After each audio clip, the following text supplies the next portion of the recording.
Hi there, and welcome to the fourth in this series. This is called Flow and Rotation, and it will become obvious in a moment or two.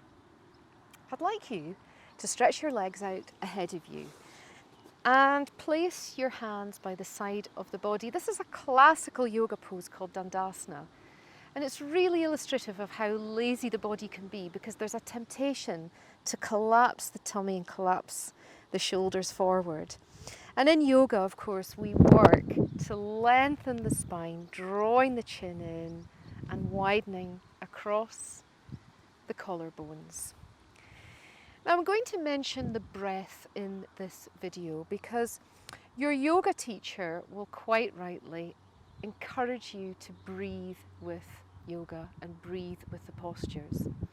Now, what tends to happen when you're a beginner is it's too much information to take in because you're so busy learning about the physical stuff. So don't worry about it. Keep going with the physical stuff. Remember to breathe, and the breath and the flow of the breath that your teacher is encouraging you to do will all connect together in time. So we're going to move with the breath now. I'd like you to draw your toes towards you on an in-breath and push the toes away on an out-breath. Who knew yoga could be this easy? Breathing in, pushing away with the heels, drawing the toes towards you. Exhaling and pushing away. And I'm going to invite you to close your eyes and do that several times because this is a wonderful, simple way to recognize that you're moving on your in-breath. You're pausing and you're moving on your out breath. Well done. So catch behind your knees and fold into the legs. Gently leaning back a little, and only if it feels appropriate for you, you can allow one leg to lift. You can perhaps allow the other leg to lift. This is known as Navasana, the boat pose. Straighten out the arms, engage the tummy, and again lift and smile with your collarbones. Drop the feet or raise the feet. Go to your own measure. Well done. Crossing the legs and folding and rolling forward, kicking back with the lower legs. And we're going to come back up to standing once again. So, sun salutations. You've maybe even heard that phrase. A sun salutation, Surya Namaskar, is where you take several yoga poses and you sew them all together with the breath. And there's two things that beginners get a little kind of confused with, and we've mentioned the breath already. And the second one is the transitions between each pose. We can get a bit clunky and we can feel that we're letting ourselves and our teacher down, which of course is rubbish. But the version we're about to do has got smooth transitions in it so that you can really start to get a picture and a pattern of what a sun salutation should look and feel like. Come to the front of your mat and make sure that you've got nice long distance behind you. And take a deep breath in and allow the arms to drift up. Bend into the knees as you fold into a forward bend and allowing the fingertips to drop onto the floor and keeping the knees bent. Take an inhale, look forward and up. And as you exhale, step back with the legs, with one leg and then the other. Here you are in plank. Drop down onto your knees, drop down onto your elbows, breathing in what we call the Sphinx pose. And then taking the hands back in line with the chest, moving the hips off the ground, tucking the toes under and lifting the hips into downward dog, and then dropping the knees, taking the hands under the shoulders, inhaling, looking up, exhaling, lowering down. Step forward with one foot on an inhale, looking up, and then exhaling as you step forward, bent knees, inhaling and exhaling, the palms to the chest. Well done. You've just done a round. Come with me again. Breathing in, soft knees as you breathe out. Stepping back on an inhale into strong plank. And then gently lowering down and sliding the forearms forward into the Egyptian Sphinx. Nice long neck as well. Lower the head, hands back in line with the chest, tuck the toes under, and lift and float the hips up to downward dog. Take an inhale, drop the knees. Inhale, look forward and up. Exhale, lower the head. Inhale, pick a leg, your favourite leg, as you step forward on an inhale. Tuck the back toe under and step into a forward bend on the exhale. Inhale, arms up and palms together. One more time, breathing in, breathing out, soft knees. Breathing in back into your strong plank and exhaling. And lower down onto the elbows, slide the elbows forward, enjoy a nice back bend.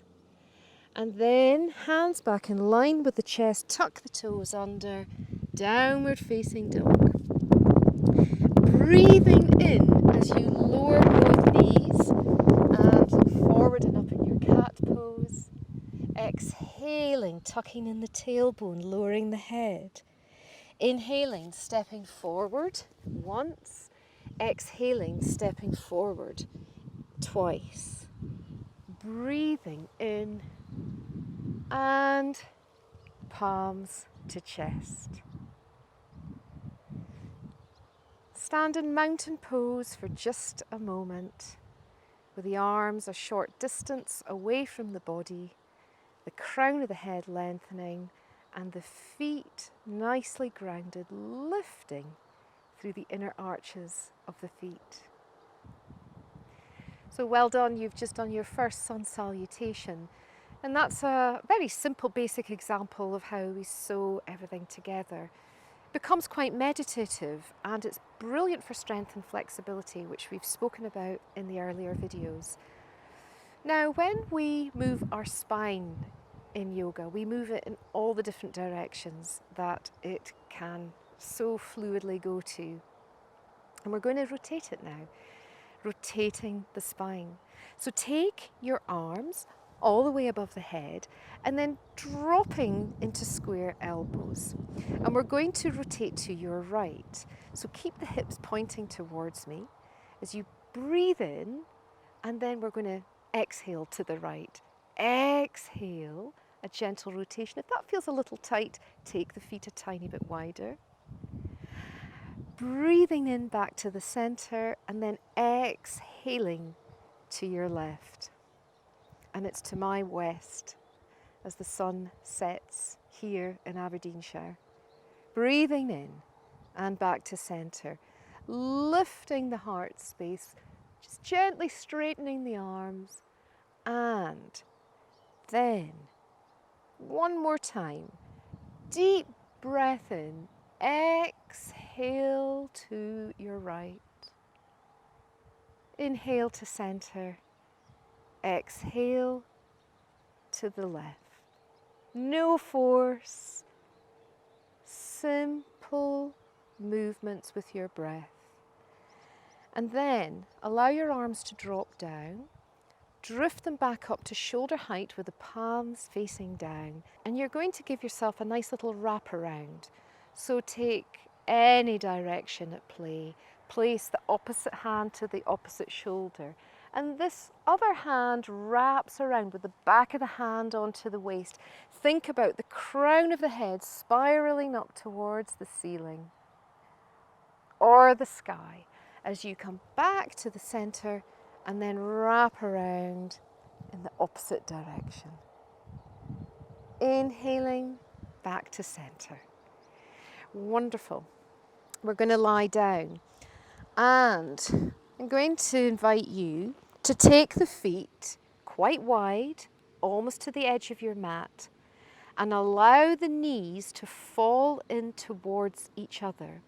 But the chest's going in the opposite direction. The chest is lifting and the back of the hands are on the floor with the palms facing up. Soften and release and accept the support of the earth. As you lie here with your eyes closed or the gaze soft, consider that the ground is fully supporting you. I'm going to quote again from Patanjali's Yoga Sutras.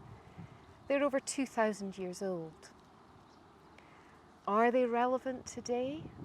Well, let's have a think about this. In Sanskrit, one of the sutras, one of the 200 sutras, states yoga chitta vritti nirodha, which means modifying the movements of the mind is yoga. And what the ancient yogis discovered was that we over-identify ourselves with the mind.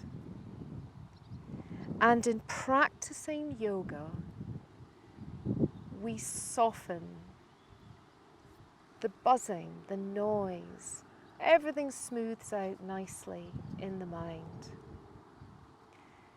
As relevant 2,000 years ago as it is today, possibly even more relevant today. So enjoy this little rest, and I'll see you in the next video. Thank you.